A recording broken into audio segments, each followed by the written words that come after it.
Travis, this is your first time meeting Kara, but I don't know. I just assume my people know who you are. If they don't, then they should. So aside from being my team Haley teammate and my boardroom teammate and a Love it. generally badass human being, I appreciate that. Is Kara Goss? What do you do? Introduce yourself. Yeah. So, I mean, that's really all the introduction that I need, but no. All right, So, that's it. That's yes, all you need to know. That's it. That's it. So I am a registered dietitian and personal trainer. I have a master of science in nutrition as well. And, you know, just like Josh, I am an online nutrition and fitness coach. And, I mean, really what got me into the coaching space was kind of like my own background in going through a lot of fad dieting, being told I was fat from a young age, and like always being the chubby friend. Like I was always I was always like me and like Kylie and like John Childress like joke that we were like the former fat kids club because like we were, you know what I mean? And it's just like that really spiraled into me kind of like leading more into getting into food and fitness. And I went through a lot of binging and restricting in my past, like before I hired Justin as a coach. And like really going through kind of like all of those struggles with myself really led me into becoming a coach and wanting to help, especially women. I really market and work mainly with women to helping them to overcome their fear of the gym and lifting heavy and eating more and just overcoming that, you know, all or nothing mindset when it comes to fitness. So that's really like who I am, what I do, like what I'm passionate about.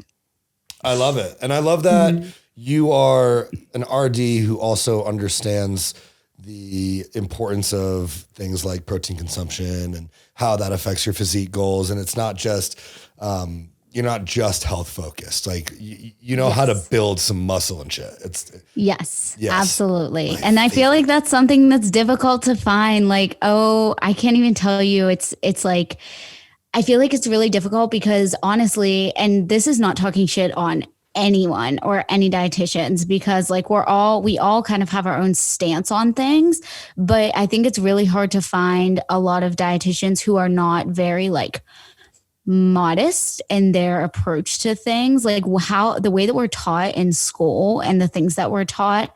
Honestly, I feel like half the stuff needs to be updated or just like put into more of a real world application type situation.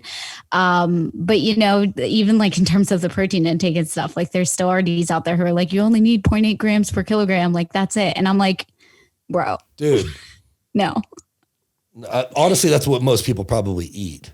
It is. It honestly is. Yeah. And it's crazy because it's like, you know, that's that kind of stuff that we're taught in school. Again, it's like we're taught a lot of like the minimum requirements for things. Like that is the recommended diet or the recommended dietary allowance for protein is 0.8 grams per kilogram. And that is literally what's needed to just prevent mass loss. Like that is the minimum amount that you need in your day.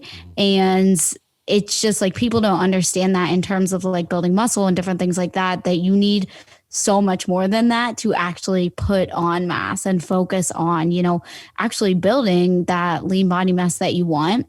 And I think that there's obviously a lot of like misconceptions about protein and fear of like it being harmful and all those things. And I just think that again, like that carries over into like a lot of, especially like a lot of the old school dietitian community, I would say for sure. Yeah. So like, but why is it so hard to find dietitians that understand how all this works? And where are the dietitians who like preach this older type philosophy of this modest philosophy that you're talking about? Where are they working? In the clinical setting, for sure. Okay. So they're all 100%.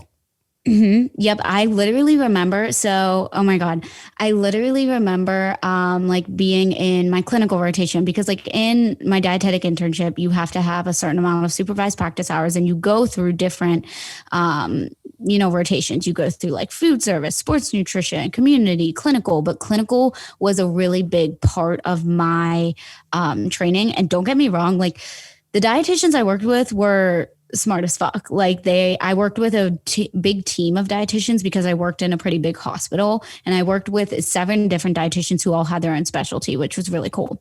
But I remember like even the doctors, like there were some older dietitians there who like them and the doctors, like I remember getting this patient's labs back the one time, and they were like, oh, like, their like liver enzymes were high, and they were like, oh, it's like it's their protein, like they're probably eating too much protein, blah blah blah, and like all this stuff. And I was just like, they would like always link like protein to everything, like kidney, liver, everything. Like protein was the devil. And I was like, listen, understand, like you have to understand. And I'm like over here trying not to argue, but I literally, it took everything in me not to be like, like I don't want to step on the doctor's toes, but this is not correct.